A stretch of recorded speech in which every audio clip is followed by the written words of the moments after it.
The trench began in the shadow of his cabin and ended 90 feet away at the mossy bank of the spring-fed creek.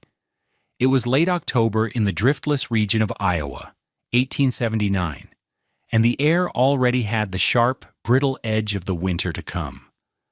Roddick Ruby did not work with the frantic haste of a man racing the frost. He worked with the steady, rhythmic measure of a man laying tiles, which is exactly what he was doing. Beside the neat 4-foot-deep channel lay a long spine of reddish, salt-glazed clay pipes, each 2 feet long, their bell and spigot ends waiting to be joined. From the door of his smithy, Wendell Cosgrave watched. The blacksmith was a man whose world was defined by the known properties of iron and fire. He understood stress, thermal shock, and fracture. He saw a Czech farmer, barely a year in the country, digging a ditch that made no sense. Every other settler was chinking, daubing, and banking their cabins, sealing every conceivable crack against the coming cold. Roddick Ruby, meanwhile, was methodically engineering a direct, hollow passage from the dampest part of his property into the very heart of his home. It was worse than foolish. It was an invitation to disaster. The whole settlement thought it.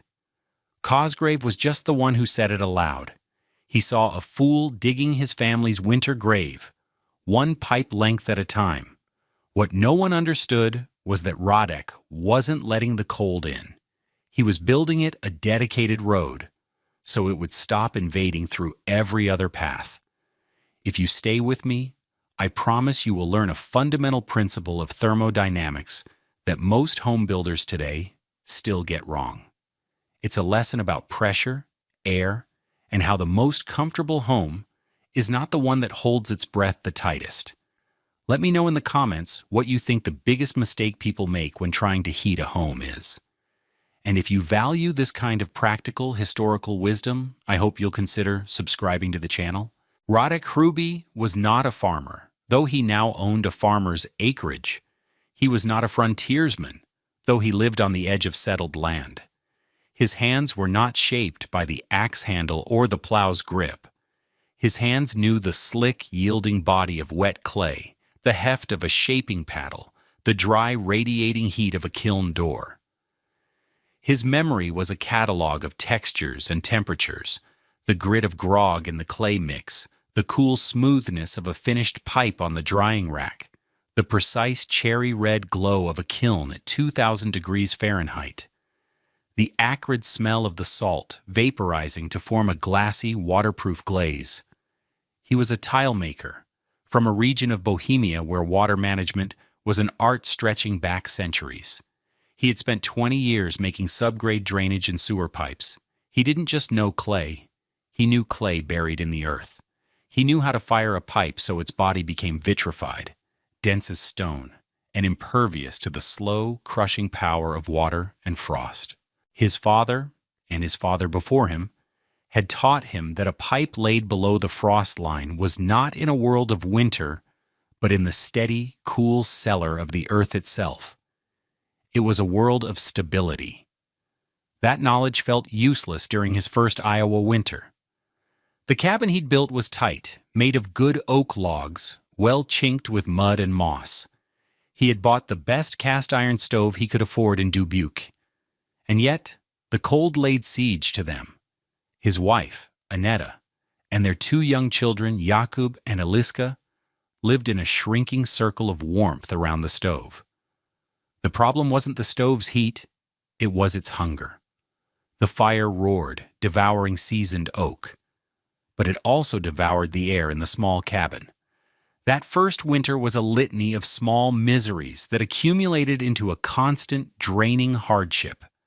The stove drew so hard that a cold, invisible river flowed constantly across the floor, chilling their feet and ankles. A perpetual, low whistle came from beneath the door, a sound that became the background music of their lives. When they sat at the small wooden table to eat, their fingertips would go numb, holding their forks. Annetta was constantly reheating coffee on the stovetop, less for drinking and more for warming her hands. The backs of the wooden chairs were so cold they felt damp, and leaning back was a shock to the system. Eliska developed a persistent dry cough. They slept in their coats, huddled under every blanket they owned, and still woke up stiff and cold.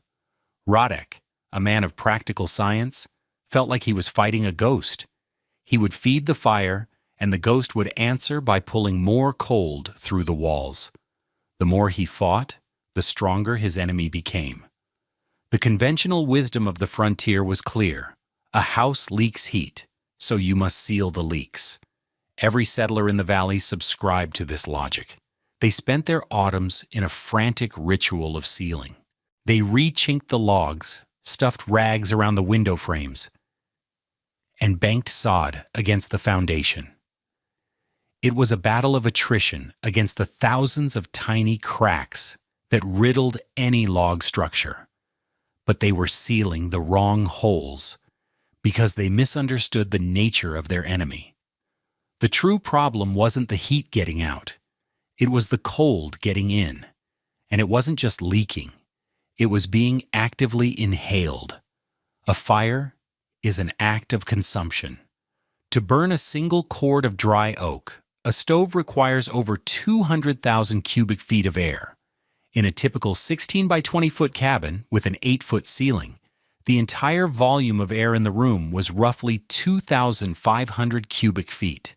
This meant that over the course of a few cold days, the stove would consume the cabin's entire atmosphere more than 80 times over. That air had to come from somewhere. With every log that burned, the stove acted as a powerful exhaust fan, pulling air from the room and sending it up the chimney. This created a state of negative pressure inside the cabin. The house became a gentle vacuum. Nature, which abhors a vacuum, immediately sought to equalize the pressure. It pushed air in from the outside, through any and every available opening. The carefully sealed cracks around the windows became screaming jets of frigid air. The gap under the door became a miniature blizzard. The tiny imperfections in the chinking became conduits for the killing cold. The settlers were trying to plug 1,000 tiny holes while ignoring the massive pump they stoked 3 times a day in the center of their homes. This created a vicious cycle. The colder the drafts, the more wood they burned. The more wood they burned, the harder the stove drew. The harder it drew, the more powerful the vacuum became, and the more frigid air it sucked in from outside. They were heating the cabin with one hand and freezing it with the other. Wendell Cosgrave's smithy was the most extreme example of this principle. His massive forge, burning charcoal at welding temperatures, could suck the heavy double doors of the smithy shut with an audible groan. He knew the power of a fire's breath. He, like everyone else, simply accepted it as a non-negotiable cost of warmth. To have a fire, you must endure a draft. It was a law of physics, as immutable as the fact that hot iron glows. They were all living inside a giant, leaky bellows, and the fire itself was pulling the handle. Radek Ruby looked at this law of nature and saw only a poorly designed system. The problem wasn't the fire, it was what the fire was breathing. The work began in September. Radek didn't fell trees or mix daub. He went to the clay deposits by the creek, the same ones the local pottery used. He spent a week testing the clay, feeling its plasticity, checking its sand content, firing small test bricks in a makeshift kiln. Once he was satisfied, he built a proper kiln, a small, efficient updraft design he could build from memory. He spent the next 3 weeks making the pipes. He turned them on a simple wooden mold, let them dry to a leather-hard state in the sun, and then fired them, one batch at a time, to a temperature that turned the raw clay into dense, waterproof ceramic. As the trench deepened, the talk in the settlement grew. It was a curiosity at first, then a source of mild amusement. By the time he started laying the finished pipes, it had become a subject of serious doubt, voiced most authoritatively by Wendell Cosgrave. The blacksmith would stop by on his way home, stand at the edge of the trench with his arms crossed over his massive chest, and offer his professional opinion. "That clay's gonna crack, Radek," he said one afternoon, his voice full of confident pity. "Frost line's 4 feet deep in these parts. I've seen it heave granite boulders. Your little pipes won't last till the new year." Radek, down in the trench, looked up. "The frost will not reach it," he said, his English careful and precise. He laid a straight edge across 2 sections of pipe, checking the level, then went back to his work. A week later, Cosgrave returned. Radek was now joining the pipes. "You're just building a tunnel for the damp," the blacksmith declared. "That creek air is wet. You'll have frost on your stovepipe and mildew on your walls. You'll be breathing swamp fog all winter. Mark my words." Radek's response was, as always, minimal. "The earth will warm it," he said, not looking up. The signature moment of the construction wasn't the digging or the firing of the pipes, but the sealing of the joints. This was the detail that separated a simple conduit from a sophisticated system. Radek and his son, 10-year-old Jakub, worked together. Radek heated pine pitch in an iron pot over a small fire until it was liquid and fragrant. Then he stirred in sand, creating a thick, gritty mastic. While he painted the hot mixture onto the spigot end of one pipe, Jakub would hold the bell end of the next one steady. They would fit the pipes together, and Radek would use a wooden paddle to force the hot pitch mixture deep into the joint, creating a permanent, waterproof, and slightly flexible seal. The low autumn sun cast long shadows across the yard. The only sounds were the crackle of the fire, the scrape of Radek's paddle, and the sharp, clean scent of hot pine. It was a lesson, passed from father to son without many words. It was about patience, about precision, about knowing that the integrity of a 90-foot system depended on the quality of each 2-foot connection. When all 90 feet of pipe were laid and sealed, sloping gently upward from the creek to the cabin, the final connection was made. Radek cut a neat circular hole in the floorboards directly behind the stove. He had designed his stove placement for this from the beginning. The final pipe section came up through the floor. He attached it to a small, custom-made steel box that bolted to the stove's air intake vent. He had commissioned the box from Cosgrave himself a month earlier, describing it as a draft regulator. The blacksmith had fabricated it perfectly, grumbling about the strange design but taking Radek's money. Now its true purpose was revealed. It was the lung. The last act was to bury the evidence. Radek and Jakub spent 2 days carefully backfilling the trench, tamping the earth down in layers. When they were finished, the only visible signs of the massive undertaking were a small, grated opening in the creek bank, shielded by a stone overhang, and a short section of red clay pipe rising from the floor to meet the back of the stove. To a visitor, it looked like a minor, peculiar modification. To Radek, it was the transformation of his house from a leaking sieve into a sealed, breathing vessel. To understand the genius of Radek's clay pipe, you first have to understand the brutal physics of a conventional cabin in an Iowa winter. The cabin is a closed system, a box. The stove inside is an engine that turns wood and air into heat. The problem is where it gets its air. By drawing its combustion air from inside the heated room, the stove becomes a powerful pump, constantly working against the integrity of the home. Let's put numbers to it. The air outside is a bone-chilling minus 25 degrees Fahrenheit. This air is dense and carries a certain amount of thermal energy, or BTUS. When this frigid air is sucked into the cabin through a crack in the wall, it immediately begins to steal heat from everything it touches: the floor, the furniture, the people.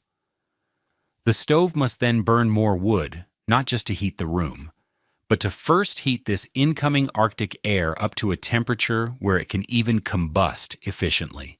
It's a thermodynamic tax, and the rates are punishingly high. This is the state of negative pressure. The house has lower air pressure inside than outside, and the result is a constant, uncontrolled infiltration of cold air. You can add more chinking, but the vacuum will just pull harder on the remaining cracks. You can stuff the chimney with a damper, but then the fire smolders, producing smoke and creosote instead of heat. You are always losing. Radek's system fundamentally changed the equation. He wasn't just creating a pipe, he was tapping into a massive passive heat exchanger, the Earth itself. Below the frost line, typically 3 to 4 feet deep in that part of Iowa, the ground maintains a remarkably stable temperature year-round. It doesn't freeze. It stays somewhere between 40 and 50 degrees Fahrenheit, warmed by the planet's geothermal energy. Now follow the journey of a single molecule of air. It enters the system at the creek bank at a frigid minus 25 degrees. It begins its 90-foot journey through the vitrified clay pipe, which is buried 4 feet deep in 45-degree soil. For the entire length of that journey, the pipe is in thermal contact with the warmer earth.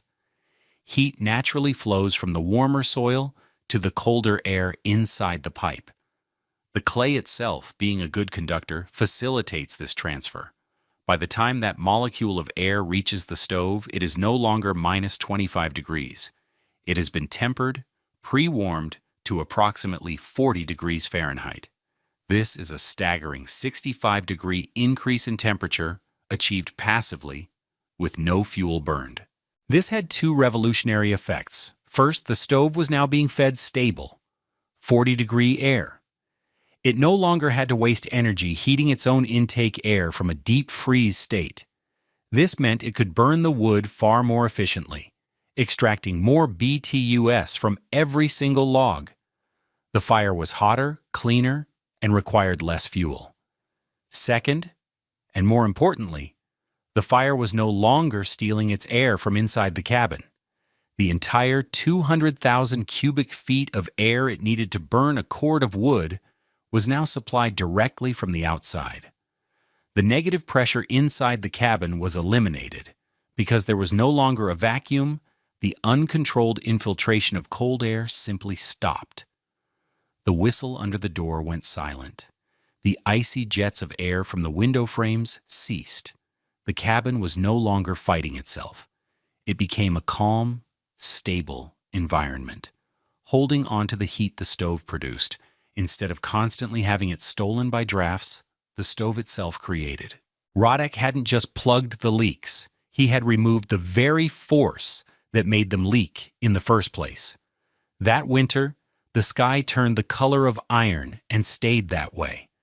A dome of Arctic high pressure settled over the upper Mississippi Valley, and for 11 days, the bottom fell out of the thermometer. There was no wind, no snow, just a silent, heavy, and profound cold that seemed to press down from space itself. The official temperature in Dubuque held at minus 32 degrees Fahrenheit. In the hollows and valleys of the Driftless, it was colder still. The sound of axes echoed constantly across the frozen landscape as men burned through their wood piles at an alarming rate. Smoke poured from chimneys, but it gave little comfort. Inside the Cosgrave cabin, life had contracted into a miserable circle around their big cast-iron stove. Wendell's wife, Mary, had hung blankets over the doorways to the small sleeping rooms, but they did little to stop the chill. The water bucket by the door, just 10 feet from the roaring fire, was frozen solid by morning. They ate with their coats and hats on, their breath pluming in the air at the far end of the room. Every time Wendell opened the stove to heave in another log, a vortex of air would rush past him, kicking up dust and making the flames in the oil lamp gutter violently. It was a hungry, desperate fire in a hungry, desperate house. At the Hruby cabin there was quiet. The cold outside was just as absolute, the landscape just as frozen, but inside, the laws of physics had been rewritten. Annetta worked at the table in the middle of the room, her sleeves rolled up as she mended one of Jakub's shirts. The air was so still that the thread hung perfectly straight. On the floor, Eliska and Jakub played a game with carved wooden animals, their laughter small and clear in the warm air. There were no drafts. The windows were clear of the thick frost that coated every other pane of glass in the valley. Radek kept a thermometer. It was -32 outside. Inside, it was a steady 68 degrees, from the corner by the stove to the far wall by the beds. He was burning wood at less than half the rate of his neighbors, a slow, steady consumption that produced a clean, hypnotic hum from the stovepipe. The fire was not hungry. It was content. It was being fed exactly what it needed, a steady diet of pre-warmed air from its own private tunnel. The crisis for Wendell Cosgrave came on the 8th day of the cold snap. He was in his smithy, the great forge roaring, trying to finish a set of hinges. The cold was so intense it had made the thick, oiled leather of his great bellows as brittle as glass. He pulled on the long wooden handle, felt a stiff resistance, and then heard a sickening tearing sound that echoed in the frigid air. A 6-foot-long split had opened up along the main seam. The bellows exhaled its last breath, and the heart of his fire began to die. Without his forge, he couldn't work. He couldn't heat the smithy, and he couldn't repair the bellows in this cold. The leather would just crack again. He needed a spare, and he remembered with a flash of irritation that the Czech farmer had bought a small one from him in the fall, for some project he never explained. Swearing under his breath, Cosgrave bundled himself in his heaviest coat and walked the 100 yards through the crushing cold to Radek Ruby's cabin. He walked with his head down, shoulders hunched against the cold that burned his lungs. He knew what to expect when he reached the door. He expected to have to put his shoulder into it, to fight the immense suction created by the stove's draft. His own cabin door was a battle to open, groaning on its hinges as the house took a great gasp of Arctic air. He reached Radek's door and lifted the iron latch, and then the world stopped making sense. The door swung inward silently, weightlessly. It moved with the easy, balanced grace of a door in mid-July. There was no resistance, no inward suck, no groan of protest. He stood on the threshold, confused, his mind struggling to process the absence of a force he had accepted as a constant of winter. The air inside didn't rush out to greet him. It was just still and warm. A gentle, enveloping warmth, not the scorching, dry heat of an overdriven stove. He stepped inside and took in the scene of impossible domestic tranquility. Annetta looked up from her mending and smiled. The children played on the floor. Radek was at the table reading a newspaper. The very air in the room felt different, calm, thick, and peaceful. Cosgrave explained his predicament, his voice a hoarse croak. "My bellows. It split in the cold." "I have the spare," Radek said simply, getting up from the table. "But first, the fire." He walked to the stove. Cosgrave instinctively braced himself, his muscles tensing for the familiar event. In his own home, opening the firebox door was a minor cataclysm. The stove would let out a great whoosh, and the vacuum in the room would intensify for a moment, pulling any loose thing toward the fire's mouth. Papers, stray bits of kindling, dust from the floor, all would leap toward the flames. Radek unlatched the heavy cast-iron door and swung it wide open. Nothing happened. On the edge of the table, not 3 feet from the open maw of the fire, sat a single, loose sheet of paper. It was a page from his daughter's primer, covered in her careful, looping cursive. When the firebox door opened, the page did not stir. It didn't lift at the corner. It didn't tremble. It lay perfectly, impossibly still. Cosgrave stared at the piece of paper. He looked at the calm, glowing heart of the fire, burning with a steady, orange pulse. He looked at the reddish clay pipe that disappeared into the floor behind the stove, And in that moment of profound stillness, the blacksmith, a man of iron and force, finally understood. The fire wasn't breathing the air in the room. He looked at Radek, his face a mask of awe and disbelief.